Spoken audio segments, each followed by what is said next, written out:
वीरता की विरासत, भारतीय सेना की कहानी आज मैं पूरी कंप्लीट बताने जा रहा हूँ। सबसे पहले भारतीय सेना का इतिहास को जानेंगे।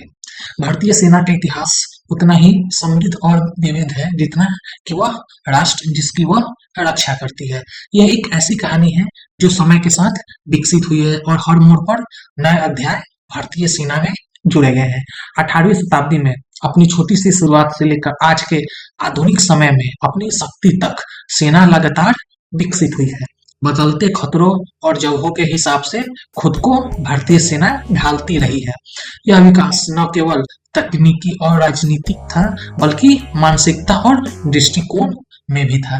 भारतीय सेना के बीच ब्रिटिश राज के दौरान बोए गए थे, यानी कि भारतीय सेना का जो बीज था, जो सीड था, वह अंग्रेजों के समय बोए गए थे, जब रेजिमेंट का गठन और व्यवस्था बनाए रखने और कॉलोनियल इंटरेस्ट की रक्षा के लिए भारतीय सेना का गठन किया गया था। इन रेजिमेंट ने भारतीय सैनिकों को एकजुट किया और उन्हें अनुशासन और संगठन का महत्व सिखाया। हालांकि भारतीय सेना की भावना कॉलोनियल बाउंड्री से परे थे। उनकी वफादारी और साहस ने उन्हें हर परिस्थिति में उत्कृष्ट प्रदर्शन करने के लिए प्रेरित किया।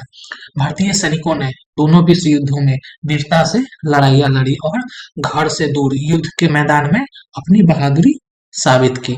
उनकी वीरता और बलिदान ने उन्हें वैश्विक मंच पर सम्मान दिलाया। 1947 में भारत की स्वतंत्रता के साथ भारतीय सेना ने नए बने राष्ट्र की रक्षा की जिम्मेवारी अपने कंधों पर ले ली। यह एक नई शुरुआत थी और सेना ने इसे चुनौती को गर्व और समर्पण के साथ स्वीकार किया। चुनौतियां बहुत बड़ी थी, विभाजन, आंतरिक संघर्ष और बाहरी खतरे। वह इस युवा सेना की परीक्षा ले रही थी, लेकिन भारतीय सेना ने हर चुनौती का सामना किया और राष्ट्र की सुरक्षा सुनिश्चित की। सियाचिन की बर्फीली ऊंचाइयों से लेकर पूर्वोत्तर के घने जंगलों तक भारतीय सेना लगातार हर मौकों पर डटी रही, राष्ट्र की संप्रभुता और क्षेत्रीय अखंडता की रक्षा करती रही। हर मौसम और हर भूभाग में भारतीय सैनिकों ने अपनी कर्तव्य निष्ठा का परिचय दिया। सेना की कहानी केवल लड़ाइयों और कैंपेन की नहीं, यह एक ऐसी संस्था है जो शांति और मानवीय सहायता के कार्यों में भी भारतीय सेना अग्रणी रही है। यह साहस, बलिदान और कर्तव्य के प्रति अटूट समर्पण की भारतीय सेना कहानी है। हर सैनिक का योगदान महत्वपूर्ण है और उनकी वीरता को हमेशा याद रखा जाएगा। यह उन अनगिनत सैनिकों की कहानी है जिन्होंने अपनी प्राणों की आहुति दी ताकि उनके साथी नागरिक रात में चैन की नींद सो सके। उनके बलिदान को कभी भुलाया नहीं जा सकता।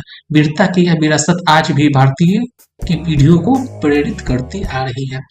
सबसे सम्मानित संस्था में से एक है भारतीय सेना। यह प्रेरणा और गर्व का स्रोत है जो हर भारतीयों के दिल में बसती है। अब भारतीय सेना के शक्ति के पिरामिड को हम लोग समझेंगे। सेना के ढांचों को आइए समझते हैं। भारतीय सेना एक पिरामिड है। आप कल्पना कर लीजिए, आधार पर चौड़ा, ऊपर एक बिंदु की ओर पतला होता हुआ। यह पिरामिड न केवल आकार में बल्कि कार्य क्षमता में भी महत्वपूर्ण है। भारतीय सेना के ढांचों की कल्पना करने का यह सरल तरीका है।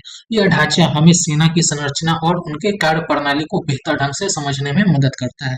यह हायर लीगल सिस्टम, स्पष्ट लाइन कमांड, कुशल संचार और सैनिकों की प्रभावी तैनाती सुनिश्चित करती है। यह सुनिश्चित करता है कि हर आदेश सही समय पर और सही व्यक्ति तक पहुंचे। सबसे नीचे भारतीय सेना में सिपाही होते हैं जिनका सिलेक्शन और जिनको सेलेक्ट करके और प्लाटून में बांट दिया जाता है। छोटे समूह एक साथ मिलकर बड़े मिशन को अंजाम देते हैं। यह इकाइयां बिल्डिंग ब्लॉक है जो जमीन पर सेना के मिशन को अंजाम देती है। हर सिपाही का योगदान महत्वपूर्ण होता है। ऊपर की ओर बढ़ते हुए प्लाटून मिलकर कंपनी बनाते हैं और कंपनी मिलकर बटालियन बनाते हैं। यह संरचना सेना को अधिक संगठित और प्रभावी बनाती है। एक बटालियन जिसका नेतृत्व आमतौर पर एक कर्नल करता है, एक आत्मनिर्भर इकाई होती है जिसके पास अपनी पैदल सेना, सहायक हथियार और साजो सामान होती है। यह इकाई स्वतंत्र रूप से कार्य करने में सक्षम होती है। इस बटालियन यानी कि कई बटालियन मिलकर एक ब्रिगेड बनाती है जिसका नेतृत्व आमतौर पर ब्रिगेडियर करता है। यह ब्रिगेड एक बड़ी और अधिक शक्तिशाली इकाई होती है। ब्रिगेड सामरिक परफॉर्मेंस है, जो विधि वातावरण में अपना स्वतंत्र संचालन करने में ब्रिगेड सक्षम, यह उन्हें विभिन्न प्रकार की चुनौतियों का सामना करने में सक्षम बनाता है। ब्रिगेड स्तर से ऊपर हमारे पास डिवीजन है, जिनमें कई ब्रिगेड और विशेष इकाइयां शामिल है, जैसे आर्टिलरी और इंजीनियरिंग।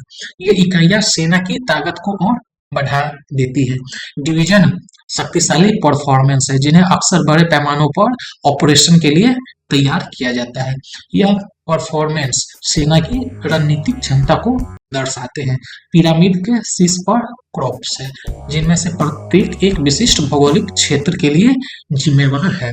और कमान व्यापक राजनीतिक रणनीतिक क्षेत्र की देखरेख करती है। पिरामिड की ऊपरी संरचना यानी कि कमान, और कमान व्यापक रणनीतिक और क्षेत्रों की देखरेख करती है। यह संरचना सेना को व्यापक और प्रभावी बनाती है, जो पिरामिड के स्ट्रक्चर को सुनिश्चित करती है कि भारतीय सेना एक को ही सिर्फ और अजय हम लोग अपने देश को ही बना रहे हैं, जो किसी भी चुनौती का सामना करने के लिए भारतीय सेना तैयार है। यह संरचना सेना की ताकत और एकता को दर्शाती है, जो उसे हर परिस्थिति में सफल बनाती है। नेता और योद्धा भारतीय सेना में रैंक और जिम्मेवारियां किसी भी सुव्यवस्थित टीम की तरह भारतीय सेना भूमिकाओं, जिम्मेवारियों और अधिकार को परिभाषित करने के लिए एक स्पष्ट रैंक संरचना पर निर्भर करती है। यह प्रणाली सुनिश्चित करती है कि प्रत्येक सेना सब नए एक सर्वोच्च रैंकिंग वाले जनरल तक बड़े ढांचे के भीतर अपनी जगह को समझता है। यानी कि भारतीय सेना में एक जवान से लेकर ब्रिगेडियर जनरल सब मिलकर भारतीय सेना के ढांचे का एक अंग है, जो अपनी अपनी जगह पर कार्य करते हैं, जो अपनी जगह को समझते हैं। सबसे नीचे सैनिक है, जिसे नायक और हवलदार सेना के लिए वो वही है जो सीधे युद्ध में भाग लेते हैं। सबसे नीचे पॉइंट पर नायक और हवलदार है, जो सेना के लिए सीधे युद्ध में भाग लेते हैं, हथियार प्रणाली को संचालित करते हैं और गश्त करते हैं चौकियों पर, बॉर्डर लाइन पर। सीढ़ी पर ऊपर बढ़ते हुए हमारे पास जूनियर कमीशन ऑफिसर जेसीओ जैसे नायक सूबेदार और सूबेदार है। ये अनुभवी सैनिक अधिकारियों और निचले रैंक के बीच एक महत्वपूर्ण कड़ी के रूप में कार्य करते हैं। यह सुनिश्चित करते हुए आदेश प्रभावी ढंग से निष्पादित हो रहा है कि नहीं, वे लोग जांच करते हैं। कमीशन ऑफिसर की शुरुआत टैलेंट से होती है, जो प्लाटून का नेतृत्व करते हैं और कैप्टन मेजर्स और ट्रेनिंग के माध्यम से आगे बढ़ते हैं। प्रत्येक पर अधिक जिम्मेवारियां होती है। उच्चतर सोपानों पर brigadier, major general, lieutenant general और जनरल ये क्रमशः ब्रिगेड, डिवीजन, कोर्स और पूरी सेना का कमान संभालते हैं।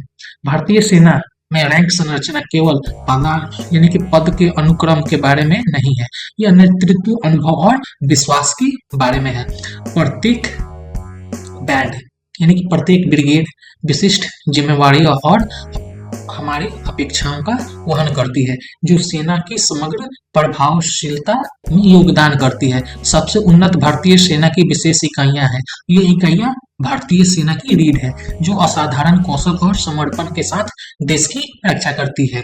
जहां पैदल सेना भारतीय सेना की मूल बनाती है, वही विशेष इकाइयां विशिष्ट क्षेत्रों में सबसे उन्नत क्षमता प्रदान करती है। ये इकाइयां विशेष प्रशिक्षण और उपकरणों के साथ तैयार की जाती है, ताकि वे किसी भी चुनौतियों का सामना कर सके। इन इकाइयों को उच्च इकाई वाले युद्ध से लेकर बिजली की तेजी वाले हवाई हमलों तक की अनूठी चुनौतियों से निपटने के लिए प्रशिक्षित और सुसज्जित किया जाता है। उनके प्रशिक्षण में कठोर शारीरिक और मानसिक तैयारियां शामिल होती है, जो उन्हें किसी भी स्थिति में उत्कृष्ट प्रदर्शन करने में सक्षम बनाती है।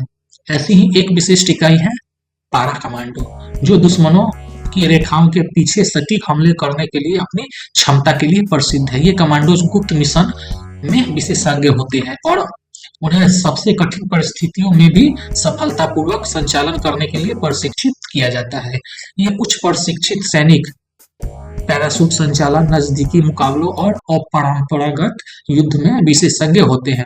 उनके प्रशिक्षण में उच्च जोखिम वाले मिशन को अंजाम देने की क्षमता शामिल होती है, जो उन्हें भारतीय सेना का एक महत्वपूर्ण हिस्सा बनाती है।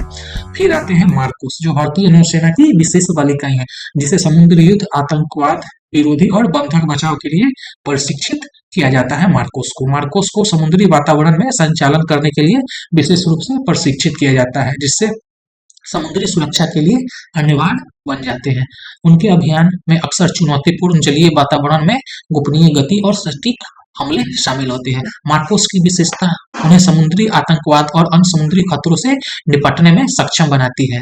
आर्म कॉर्प्स अपने अजेय टैंकों और बख्तरबंद वाहनों के साथ सेना को तेज हमलों के लिए आवश्यक मारक क्षमता और गतिशीलता प्रदान करती है। यह इकाई युद्ध के मैदान में निर्णायक भूमिका निभाती है, जिससे भारतीय सेना की रणनीतिक बढ़त मिल सके।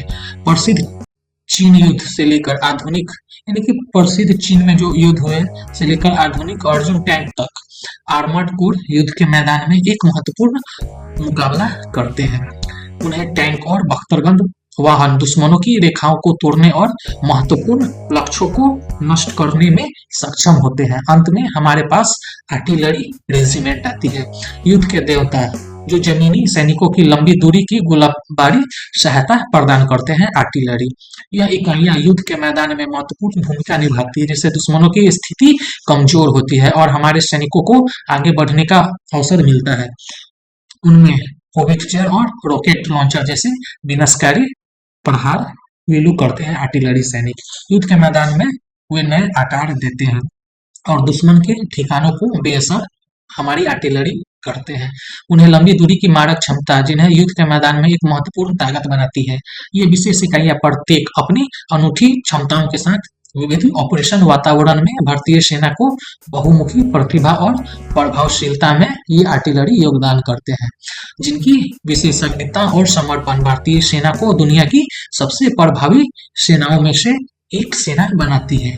तो ये रहा भारतीय सेना का जो पिरामिड जो चक्र होता है, प्रथम सीढ़ी से लेकर अंतिम सीढ़ी तक। आशा करता हूँ भारतीय सेना का कंप्लीट स्ट्रक्चर आपको समझ में आ गया होगा। तो मिलते हैं नेक्स्ट वीडियो में, तब तक जय हिंद, वंदे मातरम। सी यू इन कमेंट सेक्शन।